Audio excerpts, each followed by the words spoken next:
si el sujeto se comportó de la manera en la que lo hizo debido a un instinto.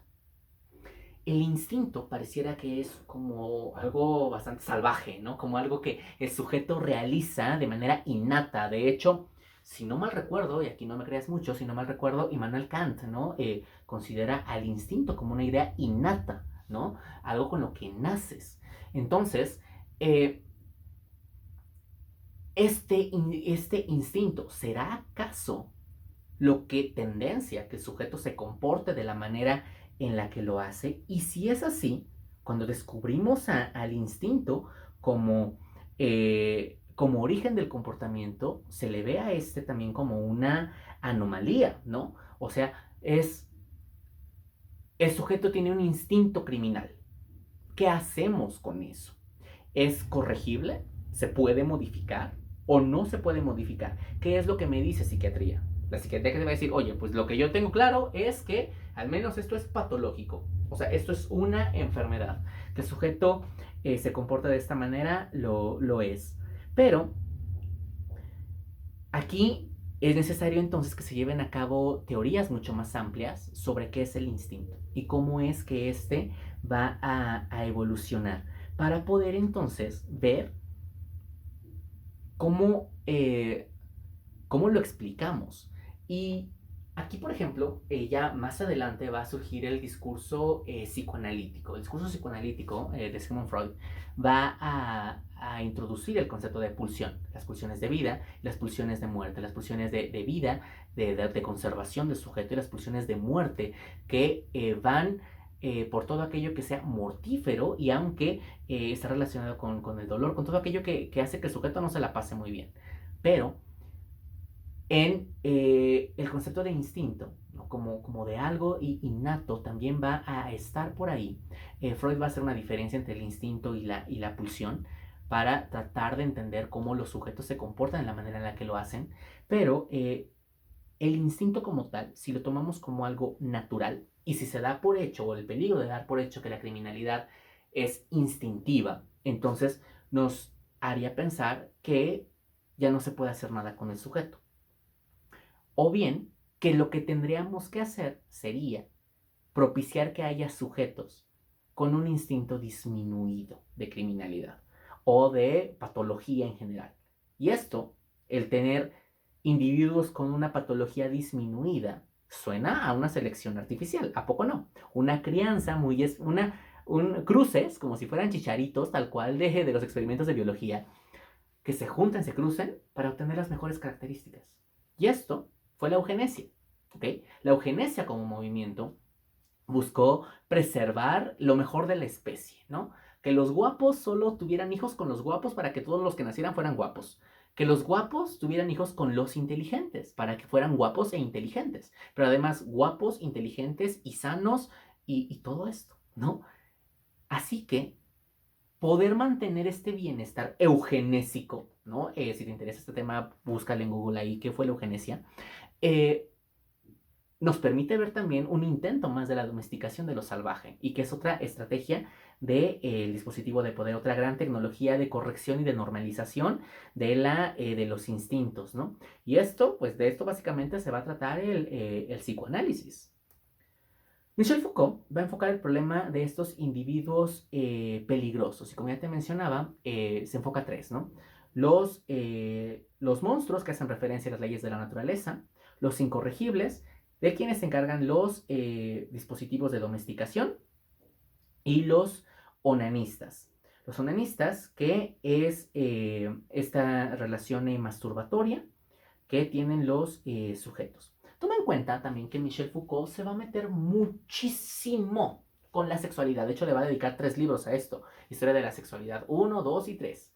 Y en ellos va a analizar cómo el cuerpo todo el tiempo es atravesado no solamente por discursos, sino también de manera quirúrgica. O sea, sí va a haber intervenciones incluso para mantener controlado a los cuerpos. Piensa, por ejemplo, en las mutilaciones femeninas, ¿no? La ablación del clítoris, incluso la circuncisión, entre otras. Ajá. Cómo busca normar el cuerpo eh, y controlarlo a través de estos dispositivos. Pero además, lo que ocurre con el niño onanista, ¿no? Es que causa tal revuelo porque la conducta onanista o masturbatoria no es algo que se realice en público, es algo que se realiza a escondidas. Y Foucault va a poner un especial ojo a las sociedades disciplinarias, ¿ok? Las sociedades que funcionan a través de este vigilar y castigar constante, ¿no? Y entonces un niño que tenga prácticas onanistas está escapando a la vigilancia. O sea, es como decir, el niño está haciendo esto porque no lo estás volteando a ver. ¿Qué estás haciendo? ¿Dónde estabas concentrado? Papá, mamá, familia, ¿dónde estabas? Ajá. Hay algo que se te está escapando, algo que no se está viendo. Porque la sociedad disciplinar a lo que va a apuntar es a poder verlo todo. Y este concepto es el panóptico. ¿Ok? El panoptismo, que va a ser otro texto que revisaremos aquí en esta asignatura de psicología social, también va o se enfoca a eso. El panóptico es el que todo lo ve. ¿Ok? Entonces, el niño masturbatorio es polémico. ¿Por qué? Porque se te está escapando a la visión. ¿Qué hay que hacer con él? Hay que mantenerlo vigilado. Ya identificaste esta conducta que como sociedad no nos gusta y hay que castigarlo. Hay que llevar a cabo toda una cruzada higiénica, ¿no? Para poder controlar el cuerpo, para poder, para hacer que entre dentro de lo normal. Y aquí también, ¿no? Todo este disciplinamiento que se hace acerca del cuerpo se va a extender a la sexualidad. Y no solamente a la masturbación, sino también a otras prácticas como es el adulterio, como es el incesto, que ya te había mencionado desde la visión freudiana, la sodomía, que es el término con el que se conocía a las relaciones homosexuales entre dos hombres, y el bestialismo, o sea, lo que actualmente conocemos como zoofilia, ¿no? Entonces, estas prácticas pues limitan la sexualidad, ¿no? Por supuesto, en la actualidad se siguen considerando algunas como no apropiadas, ¿no? Como la zoofilia, que se le considerará un trastorno. Pero piensa si en la actualidad el adulterio tiene la misma categorización negativa, la misma clasificación que nosotros hacemos de ello, como se hace con la zoofilia. O sea, si decimos, ay, es que Juanito le puso el cuerno a Juanita, le fue infiel, decimos, ah, bueno, pues qué mala onda, ¿no? Pero si decimos, oye, es que Juanito tiene relaciones sexuales, Juanita tiene relaciones sexuales con su perro, ahí sí decimos, oye, hay una transgresión importante, ¿no? O sea, ahí sí se genera un espanto, ¿no? Entonces, ¿por qué nos genera espanto? Porque son producto de esto que se nos ha dicho en repetidas ocasiones desde diferentes discursos que se encuentra prohibido, que se encuentra vedado. Así que hablar de una sexualidad infantil va a ser algo que intentará limitarse, que intentará reducirse, esconderse y que no se hable acerca de ello. Y de hecho esto no está muy alejado de nuestros tiempos. Piensa, por ejemplo, en todo el alboroto que se hizo que se hace en este año 2023 sobre los nuevos libros de texto gratuitos y la Asociación Nacional de Padres de Familia Mexicana colgados de la lámpara porque se incluye educación sexual en estos libros de texto gratuitos. ¿De qué manera podemos relacionar esos eventos? Es una forma de negar la sexualidad infantil. Por ello es que también cuando el discurso freudiano va a generar pues toda una teoría acerca de la sexualidad infantil, pues la gente se va a espantar muchísimo, ¿no? Porque va a ver esto como algo que no tendría que hacerse. Así que, pues es necesario castigar esto. ¿Y cómo lo vamos a castigar?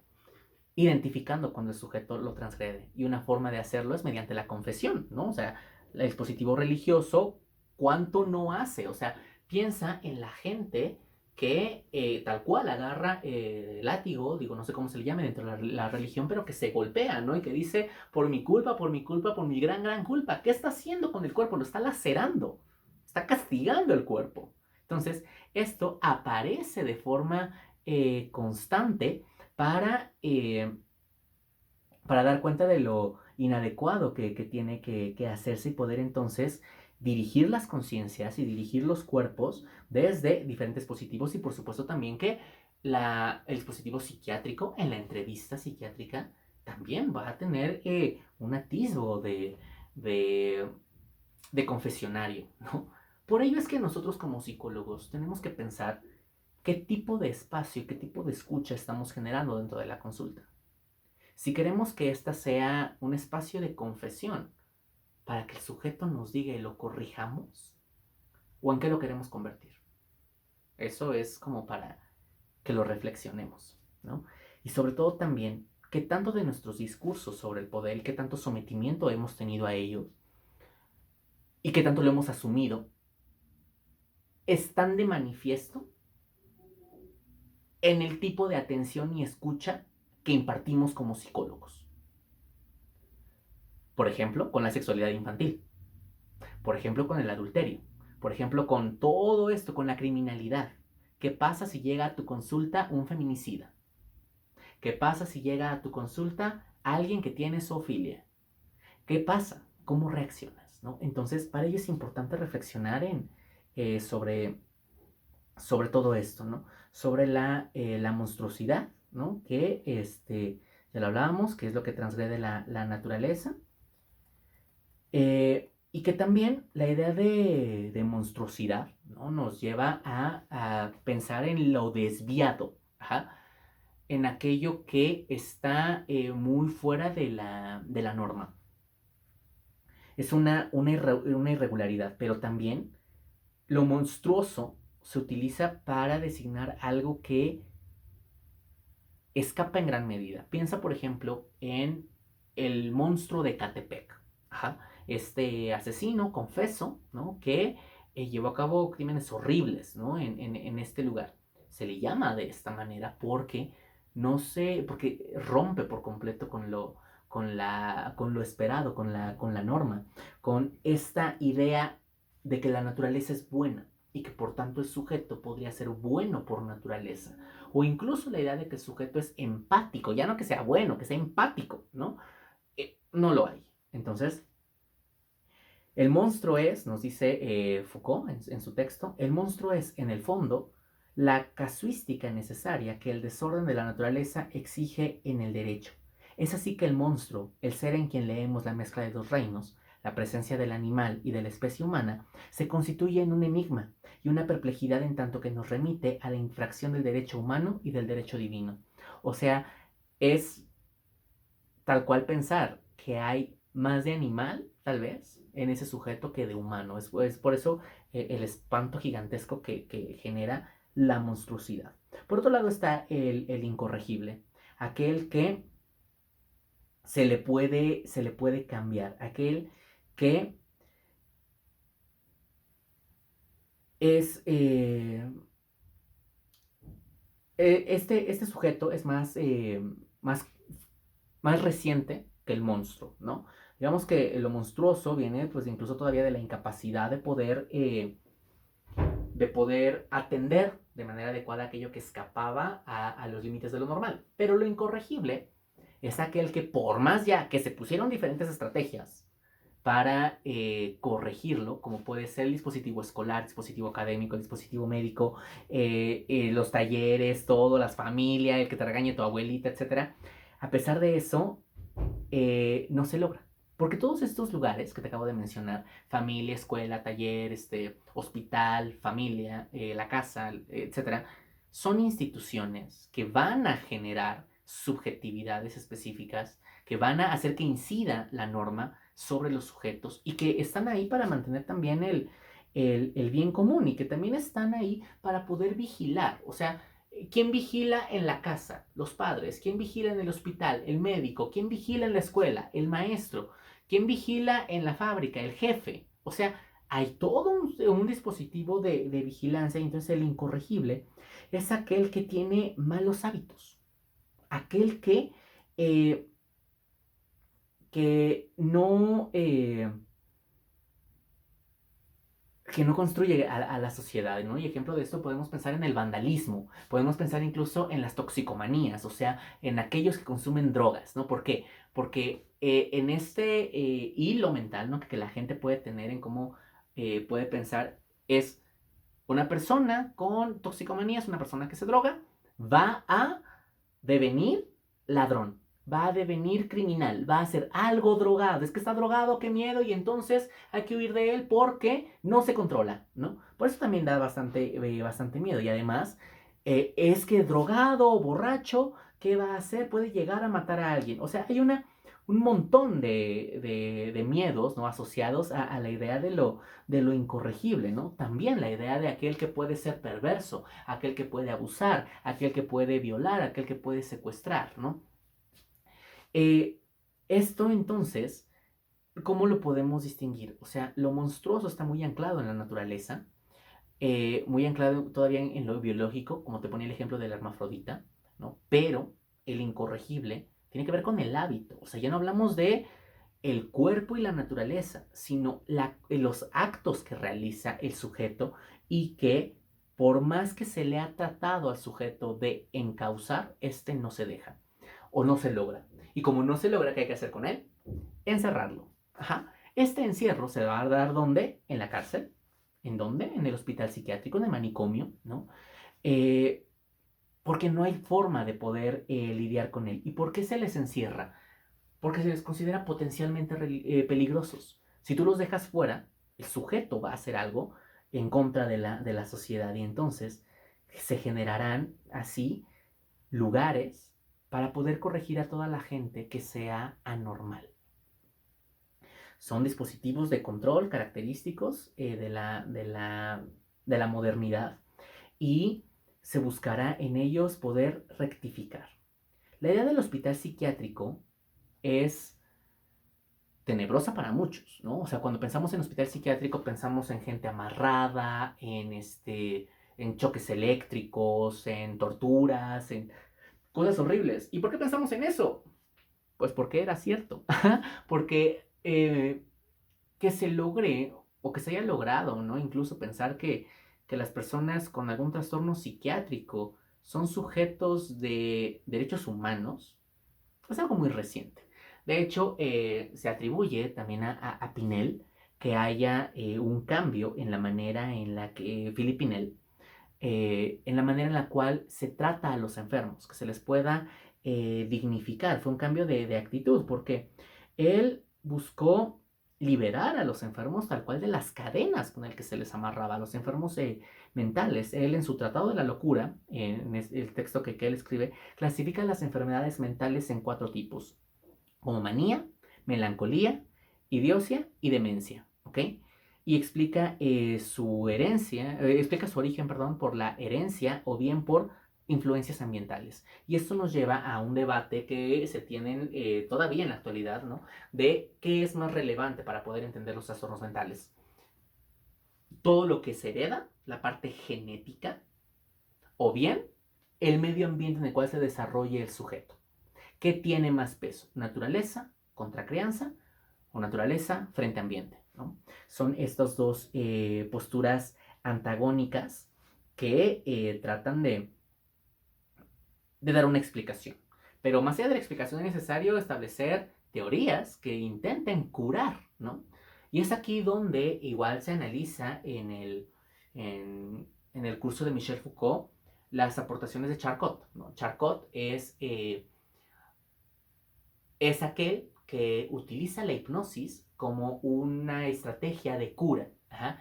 Si bien en algún momento Sigmund Freud también utiliza la hipnosis, él la va a abandonar para crear su propio método, que es la asociación libre, la cura hablada. Pero la hipnosis como tal no tiene que ver con esta idea que mucha gente puede tener de, ah, hazle como gallina, ¿no? Y entonces la gente comienza a cacarear. O eh, en este momento vas a comportar de tal manera. No, la hipnosis tiene un principio básico que es la sugestión, ¿ok? El sujeto, a partir de un estado alterado de la conciencia, del estado de alerta de la conciencia, no se encuentra como plenamente consciente, obviamente, de lo que ocurre alrededor y por lo tanto puede decir o hacer cosas que difícilmente haría con un estado de alerta total, ¿ok? Por ello es que cuando vienen estos trabajos de Charcot, como el caso, y de Freud, como el caso Anao, por ejemplo, ¿no? Esta mujer que no podía caminar, que no estaba totalmente, pero no era una causa orgánica, la mujer no se podía parar, no podía tomar agua, y un montón de cosas que le pasaban a la mujer, ¿no? Pero que hipnotizada las podía hacer, ¿no? Este tipo de estrategias tratan, ¿no? De darle un camino, un tratamiento, justamente, al padecimiento mental, a la locura. Se va a forjar ya en el siglo XX una nueva forma de conceptualizar todo esto, que es a partir de Emil Kraepelin. Kraepelin va a tener una grandísima aportación a la psiquiatría, porque ya las explicaciones que se den acerca de los trastornos, o de la enfermedad mental, no del trastorno, sino de la enfermedad mental, es una concepción mucho más orgánica y más biologicista, menos anclada en cosas que no podamos ver, como son las pulsiones, ¿no? Eh, o se aparta como de la visión estrictamente freudiana. Aquí buscará centrarse en una clínica que tenga como herramientas el diagnóstico y que además pueda haber, bueno, un diagnóstico y la terapéutica que sea superior solamente a la formulación de hipótesis, incluso a la anatomía patológica. O sea, aquí es importante notar que la narrativa del enfermo va a ser reducida de síntoma a signo. Ajá. O sea, va a dejar de tener un peso preponderante la experiencia subjetiva del enfermo para darle lugar a lo que observe el médico. Porque solamente en lo que observe el médico, lo que él se dé cuenta y anote y registre que sí tienes o que no tienes, es que podrá entonces decir tal sujeto tiene tal enfermedad y llevar a cabo este diagnóstico. Así son los grandes médicos, ¿no? Los grandes médicos de los asilos, de los lugares donde se tiene asilada la gente, donde se tiene encerrada el manicomio, el hospital psiquiátrico, etcétera, quienes van a ser enarbolados como los que poseen el conocimiento, los que saben qué hacer frente a la normalidad, los que saben qué hacer frente a la locura. Y entonces el campo de la sintomatología va a ser sumamente amplio, de tal manera que será necesario establecer las grandes asociaciones de psiquiatría, como con la Asociación Americana de Psiquiatría, que generará este manual de diagnóstico de los trastornos mentales. Pero no hay que perder de vista, ya con todo esto, ya para ir cerrando el, esta clase, que al final de cuentas, el enfermo mental surge a partir del concepto de anormalidad. Y que esta anormalidad es peligrosa para el Estado porque alterará el bien común.